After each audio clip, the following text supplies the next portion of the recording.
Hello and welcome to EHN's Coping with Stress and Anxiety During COVID-19 webinar. My name is Lanny Schachter-Snipper, and I'm the Clinical Director of Bellwood Health Services. This webinar was developed by Elizabeth Montgomery, who is the Clinical Program Development Lead at Bellwood and a subject matter expert in distress management and trauma. Liz has supported countless clients who have survived traumatic events by providing them with practical skills to manage emotional dysregulation and to enhance resilience. Living through a pandemic is not something that most of us have emotionally prepared for. People thrive on predictability and security, and for many, COVID-19 has created a sense of uncertainty and fear, and even chaos.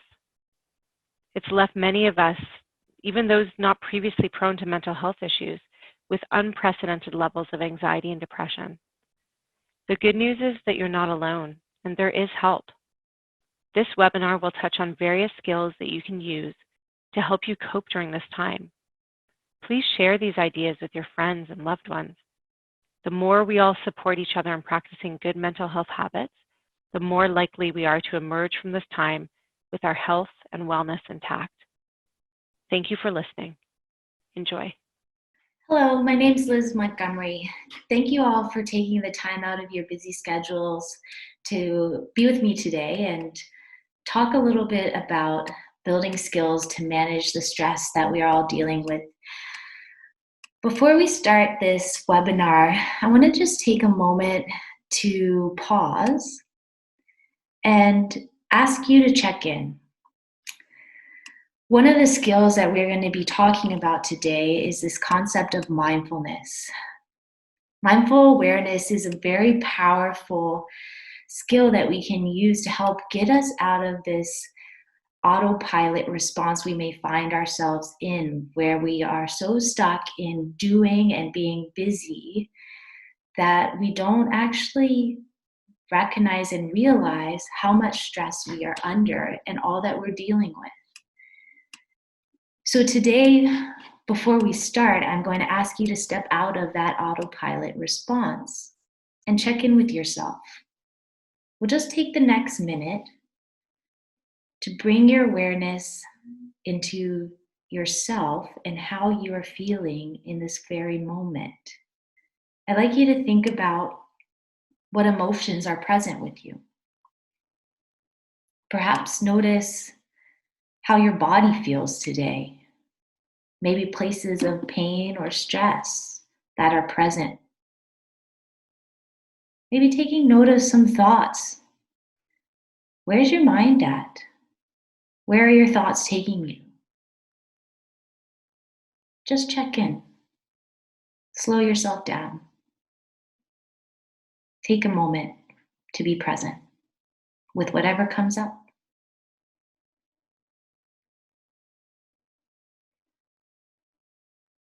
As we go throughout the webinar today, I'd like you to continue to check in with yourself. Perhaps taking some moments throughout the presentation to notice changes, if any. Allow yourself to slow down and be present with what's happening for you.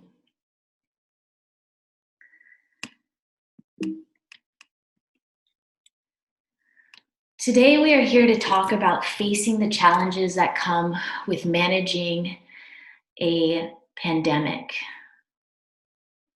We are in a situation right now that probably none of us have prepared for, and it's very overwhelming, a lot of these challenges that we're facing. I'm here to help you understand some tools that we can use to help manage the stress associated with these challenges we are facing today. As I said in the introduction, mindfulness can be an amazing strategy to help us in understanding and managing the stress that we're facing. In the presentation today, we're going to go through a mindfulness meditation. I'm going to help you understand the concepts of emotional distress and dysregulation and how mindfulness can be a tool in managing that. We're going to talk about what exactly it means to be in a state of anxiety. And what are some solutions that we can look to and turn to help solve that experience of anxiety and worry and stress? Today, I'll be using the framework of dialectical behavioral therapy to help us build skills. Dialectical behavioral therapy is a evidence-based treatment designed by Marsha Linehan, and it helps us to put a framework on managing emotional dysregulation and distress. It gives us tools to build a better awareness of what is happening for us in the moment and make sure that we're matching our coping skills to help us be most effective in our lives. So out of those solutions for solving our problems will come our crisis skills. Today, I'm going to talk to you about some specific skills to manage crisis in the moment, our experience of distress that feels really overwhelming, as well as ways that we can help build our resiliency to stress over time. We also provided some resources for you to access, and there'll be an opportunity for some questions at the end. So that's our agenda for today. Let's get into it.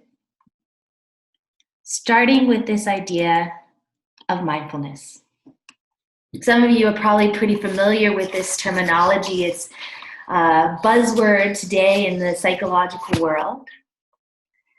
Practice of mindful awareness can help us feel better, especially when we're struggling with difficult emotions and fluctuations in our mood and even experiences of physical pain. The idea of mindfulness is that we are stepping out of this mode of doing, the busyness that we find ourselves in, and coming into a space of non-doing or simply being. Mindfulness is about present awareness, getting out of autopilot and stepping into the present. Some important concepts that we need in order to be mindful is to remind ourselves to practice non-judgment. I don't know about you, but I often find myself being very critical of myself and the world around me, especially nowadays. So when we talk about mindfulness, we're talking about practicing intentionally being non-judgmental and focusing on observing the present moment without trying to change it. Mindfulness and emotional regulation go hand in hand. In order to be able to regulate our emotions, we first have to be aware of them. That's where mindfulness comes in. Mindfulness helps us to understand how we are feeling in the moment and then direct ourselves accordingly to best fit our emotional needs. There's a simple mindfulness exercise that we can do to help us start to tune in to where we are in the present moment. It's called the 3-minute breathing space. The 3-minute breathing space asks us to first start with focusing on the breath and then build and expand our awareness of that breath in the moment. We can use the acronym AGE, AGE, to help cue us into this practice. First, we begin with awareness, then we gather our attention, and then we expand that attention outward.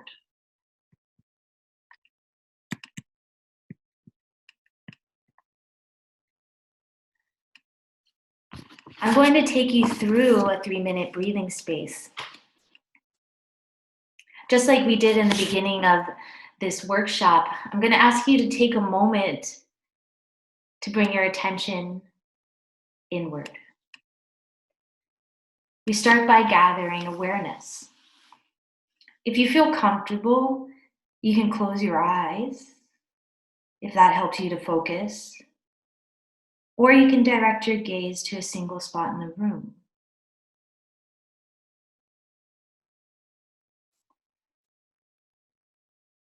I'd like you to bring attention to your breath,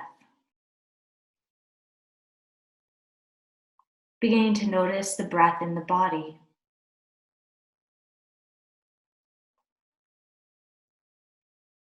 Following each inhale and each exhale, full and complete cycles of breath.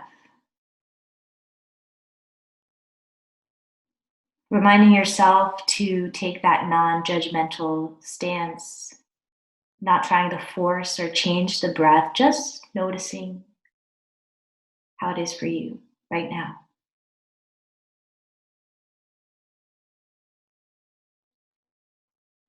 Gathering the breath now, beginning to notice how the breath moves in the body. Focusing in on the belly, following the inhale, noticing the belly rising, and the exhale, watching it fall back towards the spine. Following each breath, noticing where one breath ends, the next begins.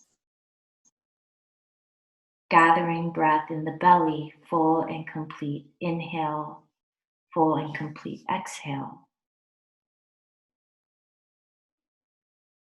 Expanding our awareness now to notice how the breath moves from the core outward. Noticing perhaps places of tension, of stress in the body where the breath stops. Reminding yourself again to not force the breath, just watching it, noticing where it goes and noticing where it stops. Recognizing places of resistance, recognizing places of relaxation and freedom where the breath flows.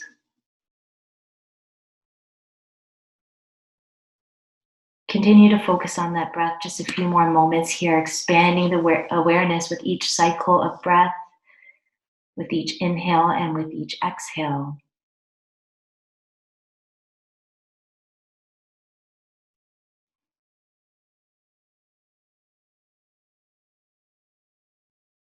Before we pause our practice and come back, I'd like you to take one more deep breath, perhaps the deepest breath you've taken yet today.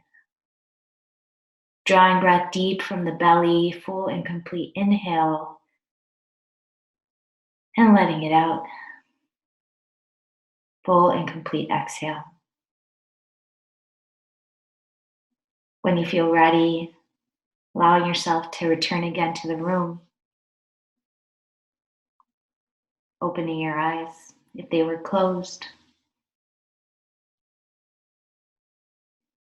Completing our practice.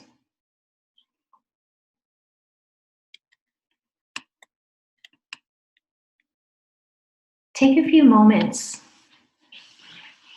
to reflect on that mindfulness that you just engaged in. What did you notice about the breath, about your body? Perhaps you found it difficult to stay focused. That's completely normal, especially with all that's going on these days. There's a lot on our minds, and it's really hard to take that time to pause. It's part of the power of the mindfulness practice is it allows us a space to slow down. Oftentimes we're so stuck in that go, go, go that we are burning ourselves out and we don't realize it till we're completely exhausted. Mindfulness helps us to prevent that exhaustion by pausing when we need it to recharge. A helpful tool that we can use to help us understand when we are getting too stressed is this idea of the window of tolerance. The window of tolerance is what we can use to help us understand the space where we feel grounded, where we feel connected, where we're able to function optimally. That's the window of tolerance. That's the place where we want to stay. That's where we work our best. Now, oftentimes we are operating outside of our window of tolerance Some of you probably feel like you're constantly out of that space. You're not able to think and feel at the same time. So there's two ways that we can understand how we get out of this window of tolerance. One is in a state of hyperarousal. This is often what we associate with the experience of fight or flight. Hyperarousal is all about our anxiety response. It's this place where we become very, very activated. We feel overwhelmed by our emotions. We feel disconnected from the present. We find ourselves reacting very impulsively. This is a place where we might experience irritation, anger, frustration, rage, panic. That's hyperarousal. Then we have this other space called hypoarousal. Hypoarousal is our freeze response. Our hypoarousal state is where we experience sadness, we feel low mood, shut down, maybe even feeling numb, disconnected. There are signs that we are moving out of our window of tolerance. Today, I'm hoping that we can use the skills in this workshop to help you understand when that is happening and to better understand what triggers you to go outside of that space of connection. It is also helpful for us to understand our own patterns. Each of us responds differently to stress. Some of us may go into that fight or flight response. We're in hyperarousal, anxious, angry. Some of us may shut down under the face of stress, going into hypoarousal. What's your pattern? Think about it. How do you respond to stress? Which way do you go?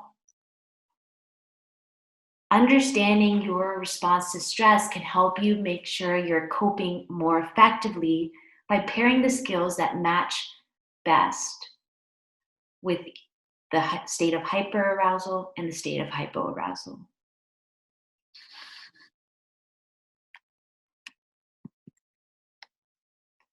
Our goal with mindfulness is to keep us in the window of tolerance as much as possible.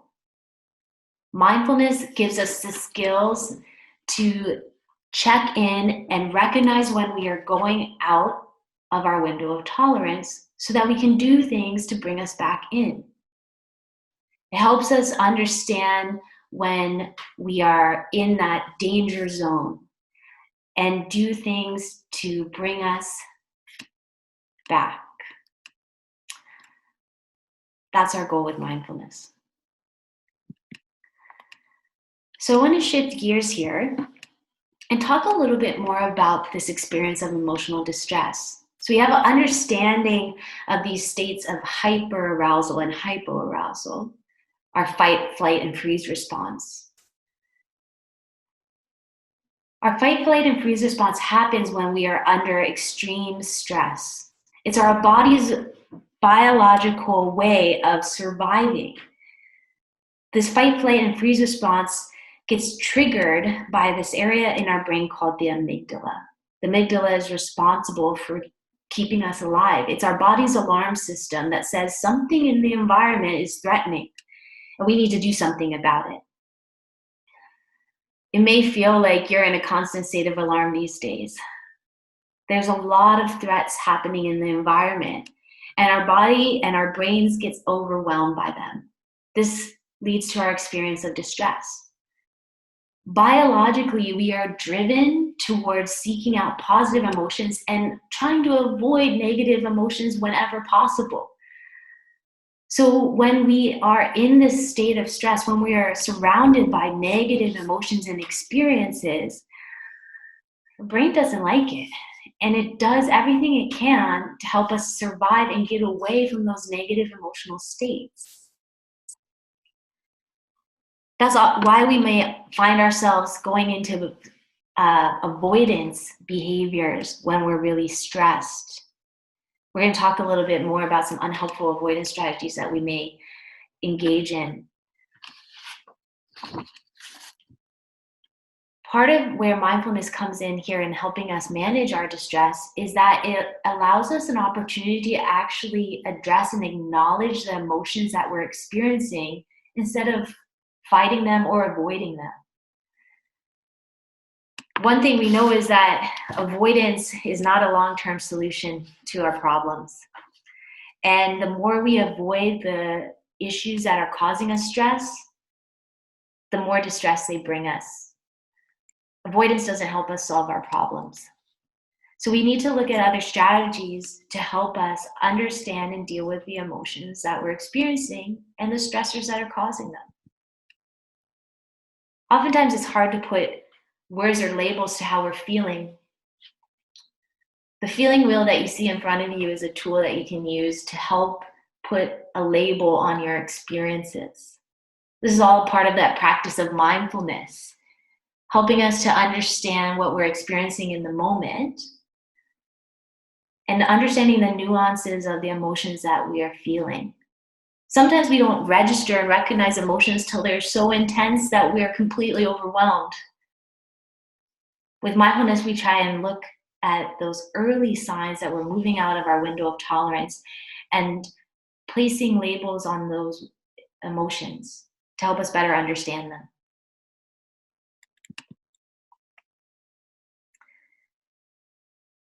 So let's talk a little bit about avoidance. When life presents us difficult situations, this triggers negative emotional responses. People find it difficult to tolerate the discomfort that comes with these negative emotions. Think about that for yourself. Perhaps there's some emotions that you find it really difficult to tolerate, some feelings that you avoid, that you want to escape from. We all have emotions that we don't like, that feel uncomfortable. And we all probably engage in some unhelpful escape mechanisms to help us deal with those experiences of discomfort. Some ideas that we may be responding in unhelpful ways to stress would be experiencing changes in our sleep patterns, changes in our eating. You might notice that you have changes in your thoughts, maybe difficulty concentrating, intrusive thoughts, worries. Maybe you're experiencing increased frustration and irritation, perhaps noticing lower energy levels. Maybe your substance use has increased, an extra glass of wine at the end of the day. Sometimes we find we may be avoiding and responding to stress by isolating, disconnecting from positive relationships. Take a moment and think about some of your common responses to stress. Do you engage in any of these unhelpful responses listed above?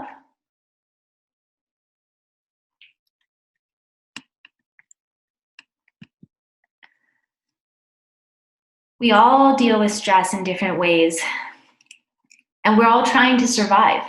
We're all doing the best we can, and we can all learn to do better. That's a key concept in dialectical behavioral therapy. We assume that we are all doing our best, and we can always do more. So although we may find ourselves engaging in these unhelpful escape routes to deal with our stress, it's important not to judge ourselves for that. We're just trying our best. Hopefully today you can learn some tools to help you to do better.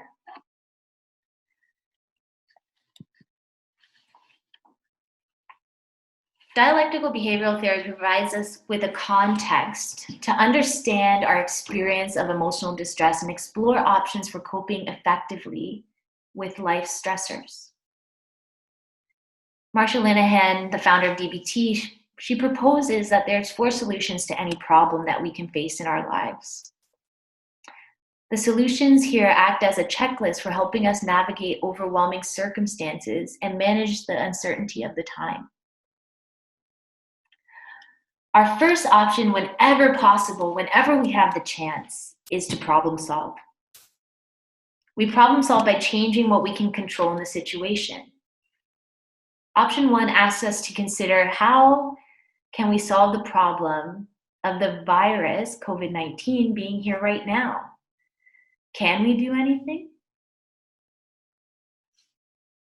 We can keep practicing ways to limit the spread of the virus and to be smart about how we proceed in the weeks to come.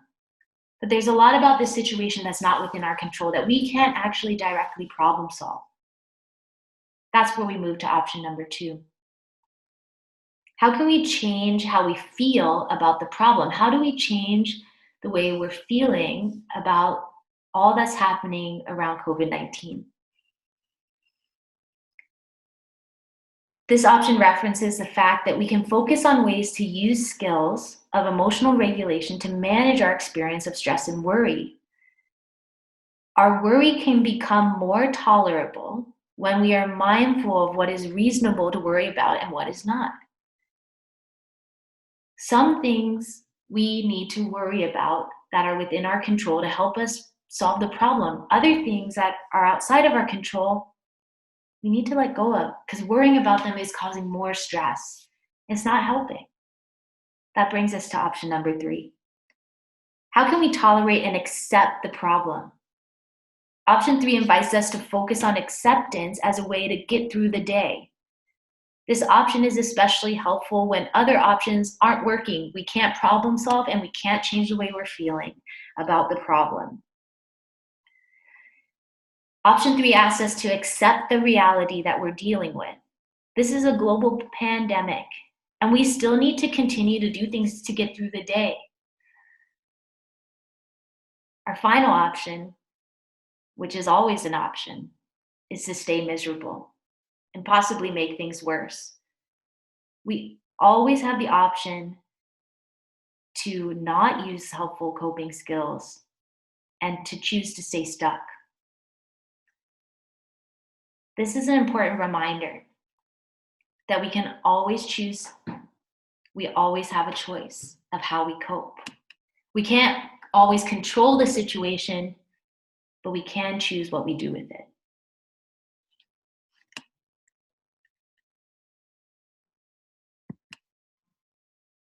I'd like to move us now into thinking about skills.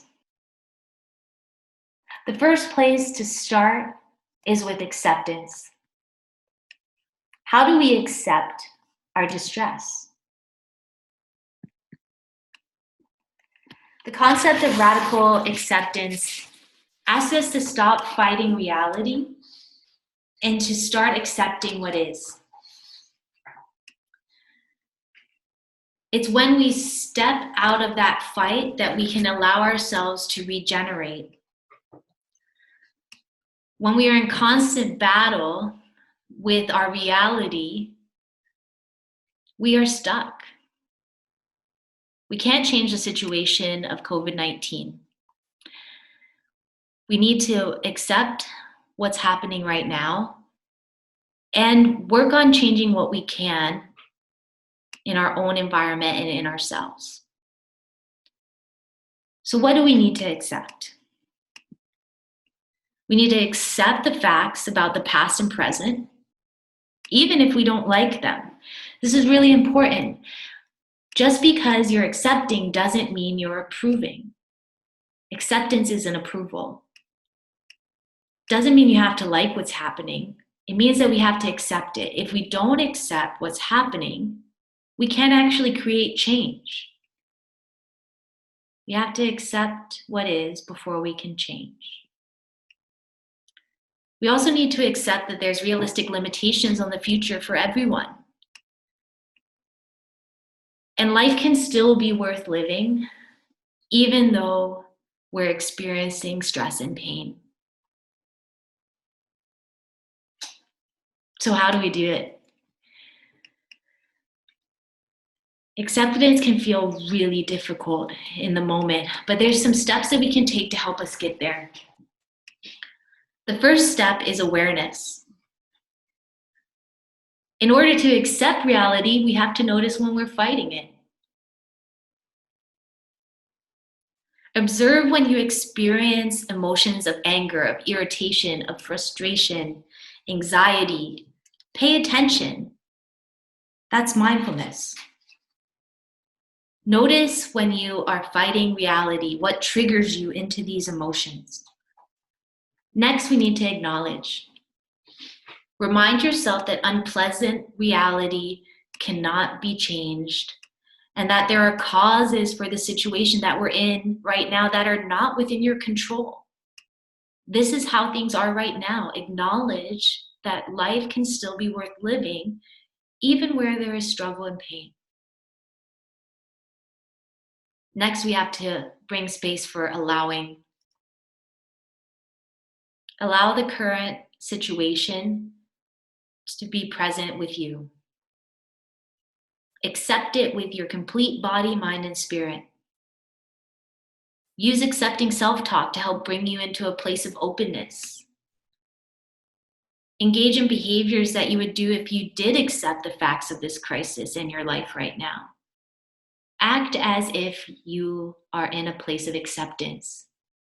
We can act our way into changing our thinking. Next is attending. Notice your body sensations and emotions as you think about acceptance. Instead of fighting and avoiding the emotions that come up, allow space for disappointment, for sadness, for anger. Accept that these negative emotions are present. Practice tolerating the discomfort by applying some self-compassion in the moment. Be kind to yourself. Remind yourself that these emotions are normal. Everybody is feeling this stress, and you're human just like them. Step 5, action. We need to be proactive in our coping. Just because we're practicing acceptance doesn't mean we are stepping away from being active in our life. Identify events and things that may seem unacceptable to you. Think about the situations that you might have difficulty coping with in the future and rehearse how you could work on accepting them. Use visualization. Imagine it's possible for you to accept. The more you practice acceptance ahead of time, the less distress you'll experience should these events occur. This is the idea of mental rehearsal. Athletes use this strategy all the time in preparing for competition for highly stressful situations. They rehearse executing the skill before they get into the situation. They both do it with their bodies during practice, but also mentally.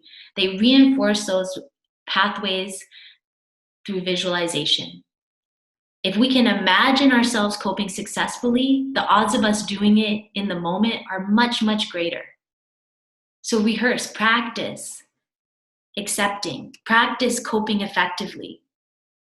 That way, when you need it, you'll be able to do it.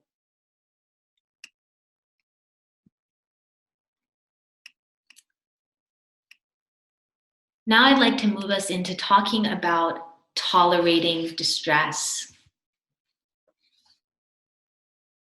This is option 3. We talked about accepting the problem. Now we've got to work on tolerating the problem. Tolerating distress is all about finding the balance between accepting emotional distress and taking action to improve it. Managing stress over the long term is difficult.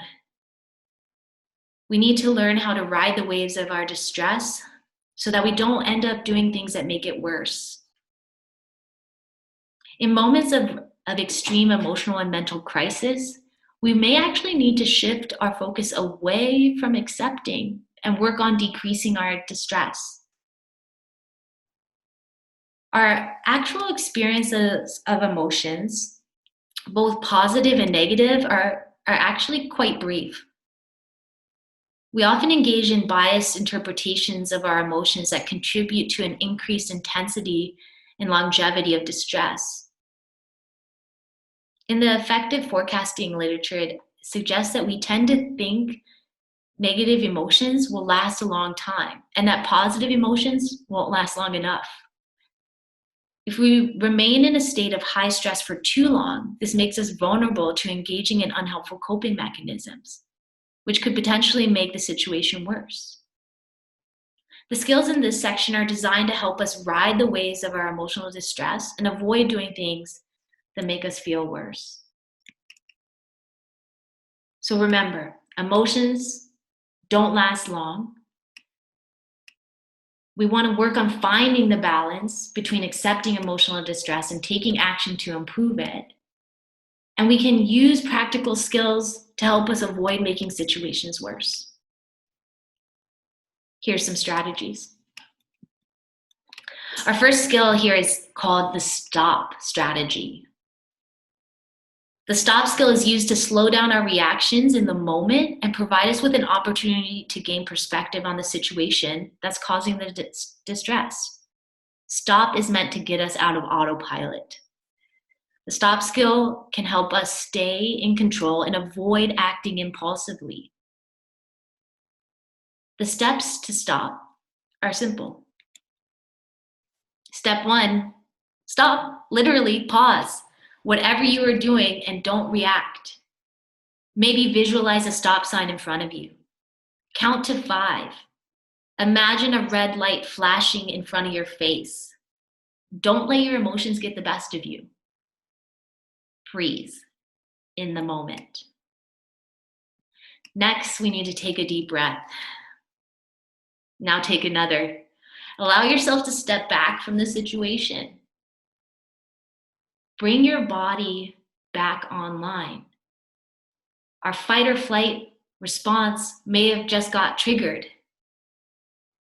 You're in a state of crisis. Your amygdala, your alarm system, is telling you you need to do something. Our breath is a way to cue our physiology to get our brain back online. By breathing deeply in the belly, we take ourselves out of that fight or flight response and bring ourselves back into the present moment. The breath is very powerful. It's one of our strongest physiological tools to manage distress. We should use it more often.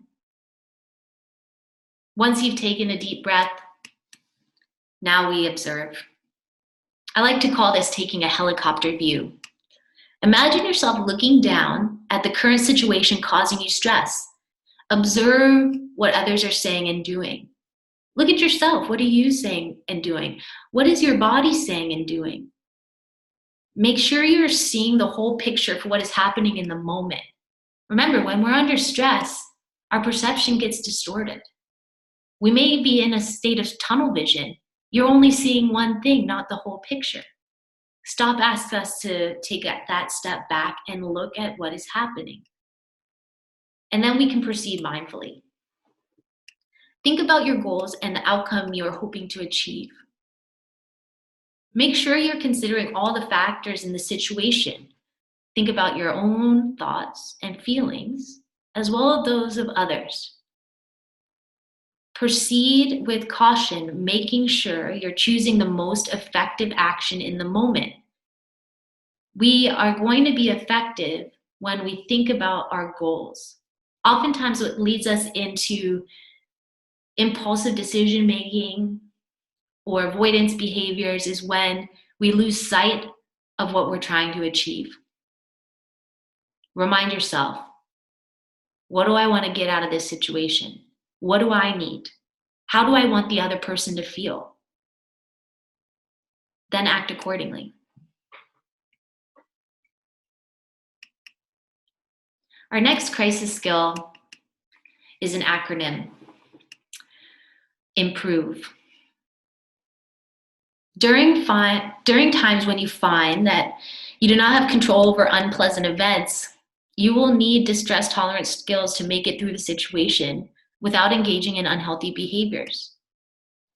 Remember, intense emotions do not last forever. So we can use our DBT skill of improve to tolerate emotions until the intensity of that feeling subsides. It's about getting to the other side of the distress without making things worse. So this strategy can be used anytime you need to tolerate a situation that you can't change. Let's go through the acronym.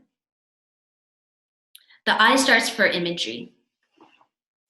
Imagine yourself dealing successfully with the problem and feeling accomplished when the situation is over. Picture yourself in a calm and positive place, some place where you can manage frustration with ease. If you believe you will be successful in managing the stress, you are more likely to get that outcome. It's when we begin to doubt ourselves that we plant those seeds in our brain that then change our perspective. We'll lose confidence in our abilities. So believe in yourself. Imagine that you can cope. Meaning. Try to find meaning in the current challenge. Ask yourself some of the following questions to help get perspective. What can I learn from this experience? What can I learn about myself that could help me in the future? What if something good happens because of this? Are there possibilities?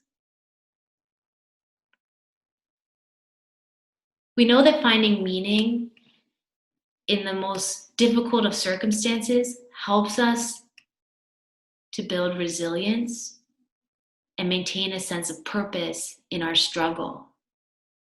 If we can find meaning in the struggle, it will help us to ride that wave of distress.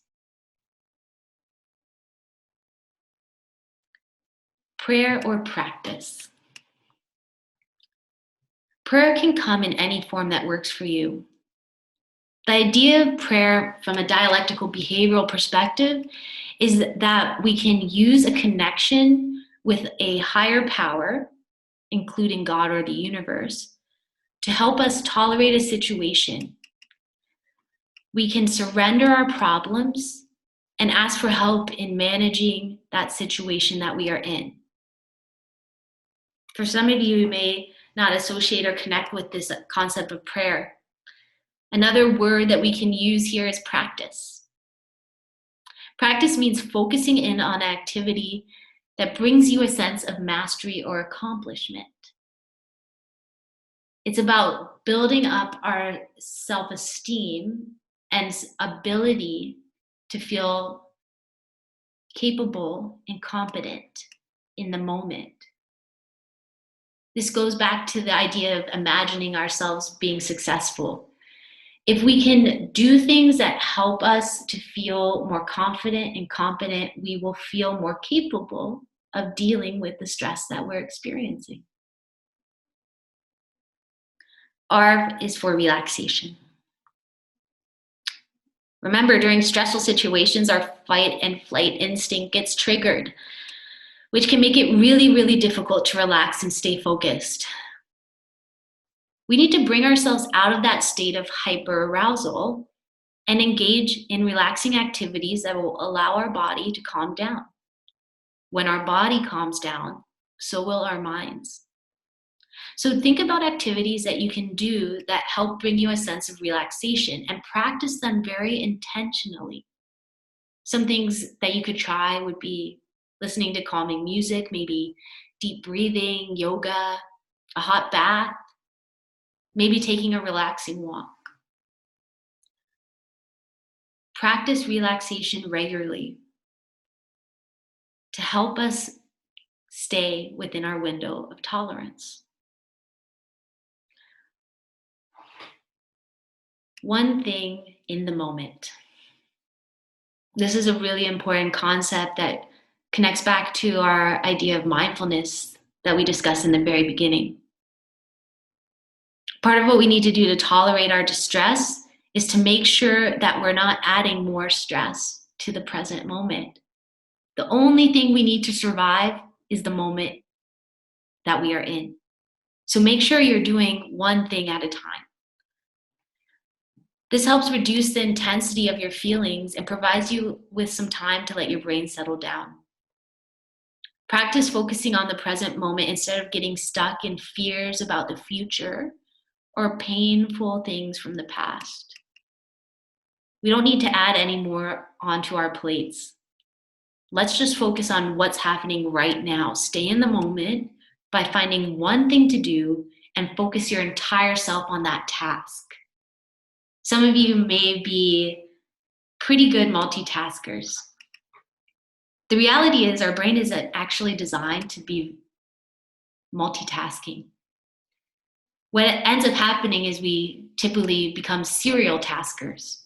We start a task and then we start another and another and another.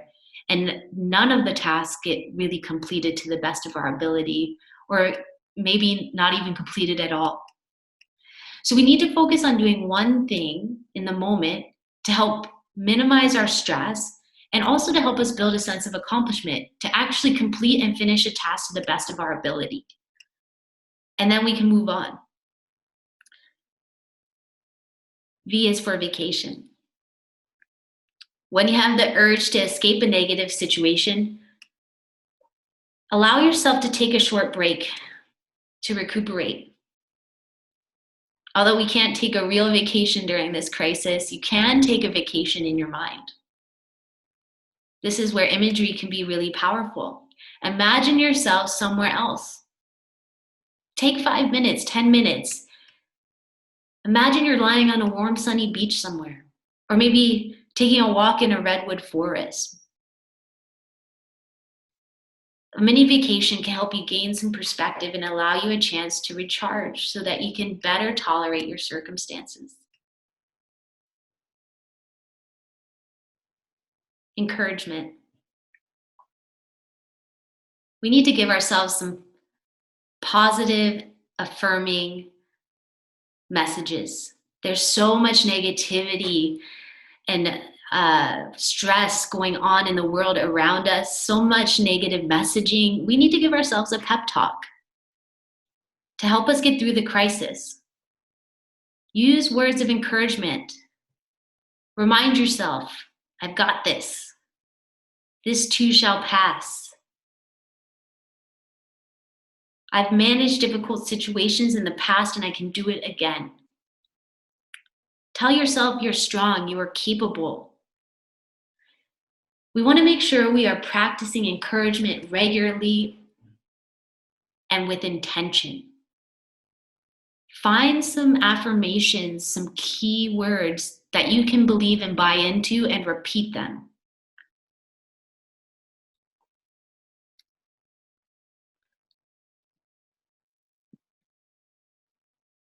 So we've talked about option 3, how to tolerate a crisis, how to accept a crisis.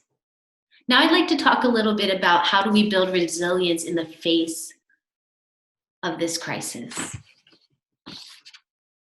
Self-care is critical in managing stress. We need to do things to help us recharge and keep our energy tanks full. Every day we're getting drained mentally, emotionally, and physically. It's essential that we take care of ourselves so that we can help ourselves cope effectively and be in that window of tolerance. Engaging in activities that provide us a source of comfort can bring a sense of calm during times of stress. In turn, participating in activities that activate positive emotions can help us restore our energy when we're feeling drained.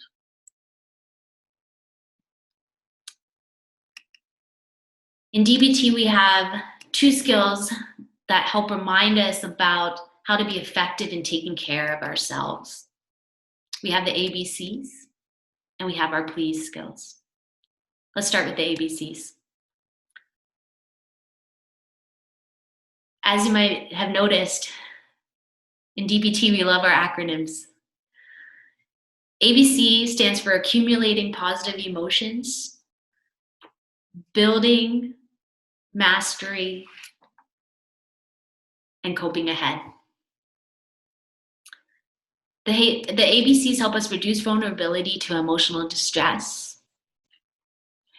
The first step in doing that is accumulating positive emotions, so increasing our engagement in activities that lead to positive emotions. This will allow us to build emotional reserves so that we can face difficult life situations.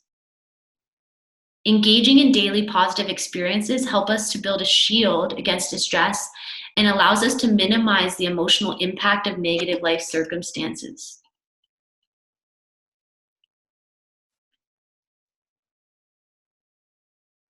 Some things that we can help do to launch ourselves into more positive activities is to remind ourselves to avoid avoiding. Prioritize positives in your schedule.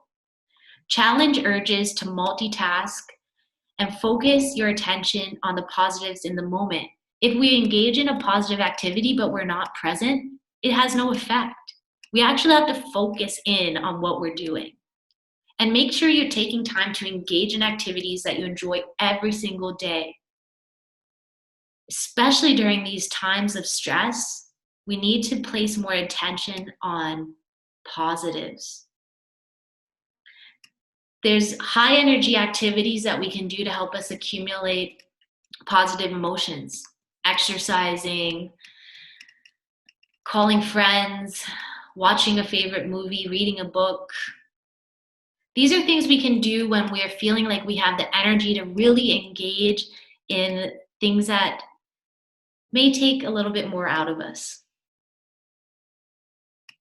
Also, during times when we're maybe feeling low, maybe we're in that state of hypoarousal where we're feeling numb, we're feeling down, feeling tired. During those times, we really need to use our positive activations. We need to engage in those positive activities, but it can feel really difficult to do it because we don't have the energy. So that's where we can turn to these low energy options, things that we could do to boost our experience of positive emotions, to cue our experience of feel-good neurochemicals like dopamine and serotonin without having to exert a lot of energy. Listening to some music, lighting a candle, doing some slow breathing, cuddling up with your pet in a warm blanket. Wherever you are in your emotional state, whether you're in a place where you have energy or where you're feeling drained, we can find a positive activity to fit. The B and the C, building mastery and coping ahead. How do we do it? Building mastery is about learning new skills that provide you with a sense of accomplishment and confidence. Engaging in activities that bring you a feeling of proficiency. This feeling will help alleviate negative emotions in the moment, as well as give you a healthy distraction to manage times of anxiety, depression, and restlessness.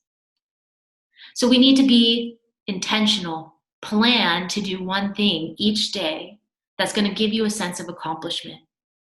Focus on doing something difficult but possible. We need to feel challenged, but we want to make sure the challenge isn't too great, where we'll end up feeling disappointed or unable to reach our goal. We can gradually work over time in increasing the difficulty of the task. Plan for success. Focus on accomplishing the task at hand and imagine yourself doing it well. Don't think about how difficult it's going to be. Think about how you will make it happen.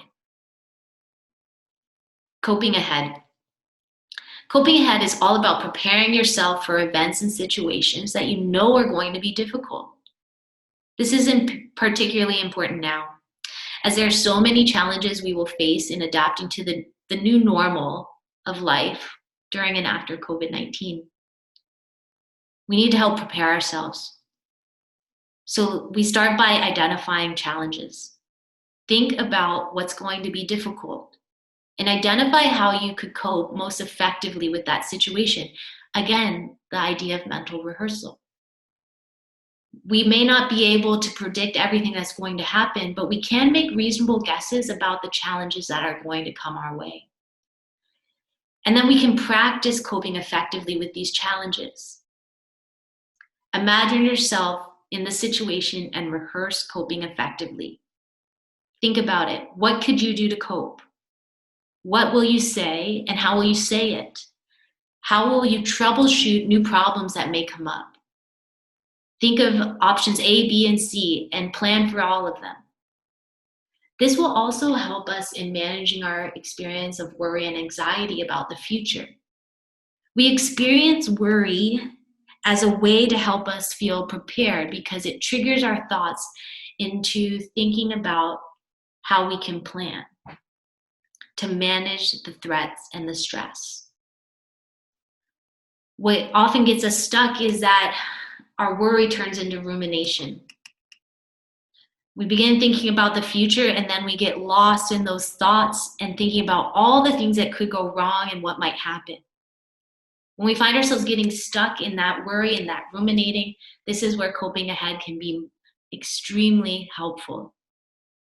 Yes, we need to recognize and think about possible problems, but we also need to think about solving them. So instead of just focusing on all the things that might happen, also focus in on what you're going to do about them.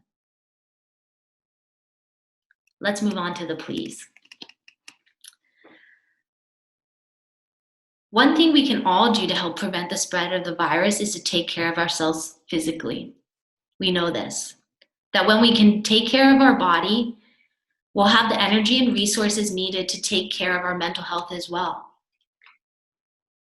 The foundational behaviors outlined in pleas are proven to be highly effective in managing our physical and mental well-being.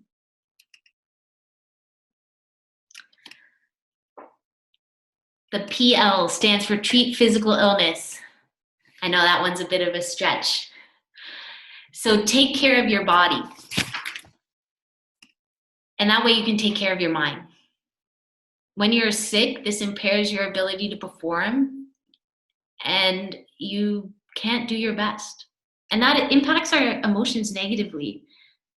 So make sure you're doing what you can to help take care of your body. That can include things like balanced eating. Give your body the energy it needs to manage the stress at hand. This is more important than ever right now because you're under extreme stress. Your body is getting drained, whether you're aware of it or not.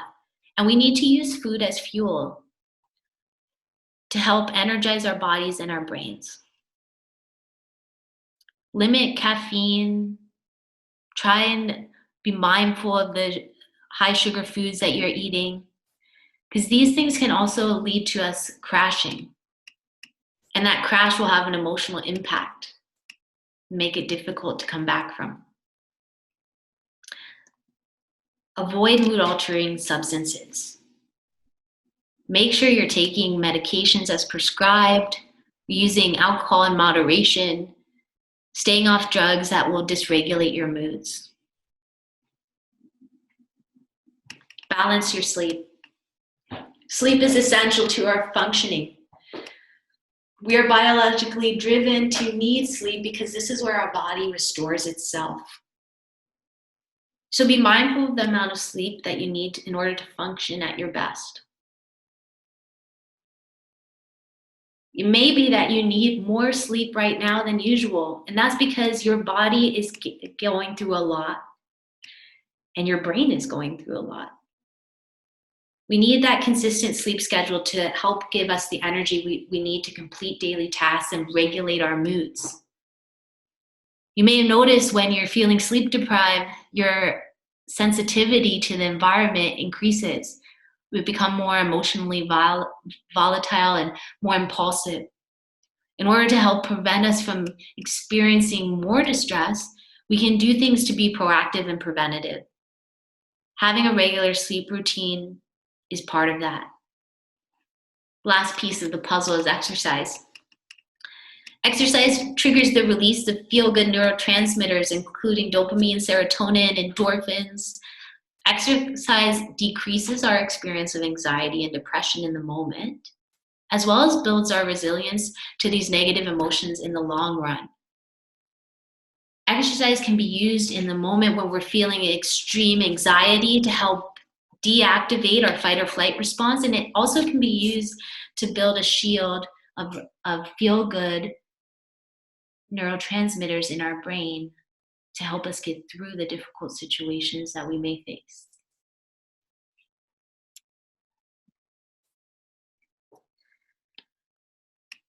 What I'd like to encourage you all to do is to take the skills that we've talked about today and create a personal action plan. Think about the coping skills that fit best for your life that you can see yourself using, and think about a way to use them to maintain your wellness. Think about the warning signs that you're not coping well.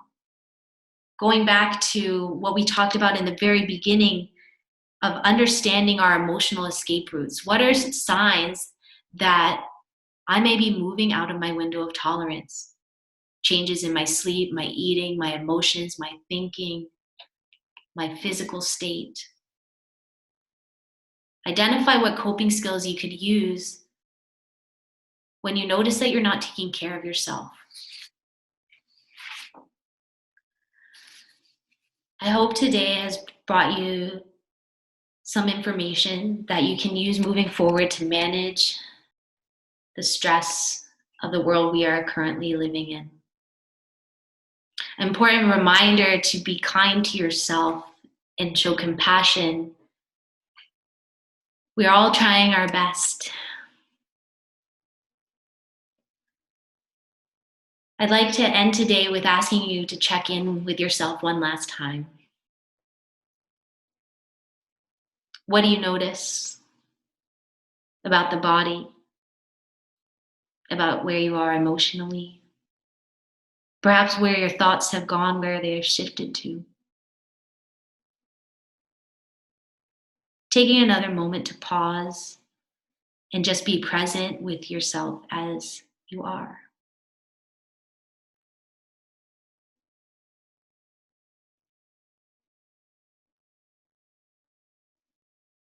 Thank you for taking the time today out of your busy life to listen to me. I really appreciate your time and attention. On this final page of the presentation is a list of resources for coping with stress and anxiety.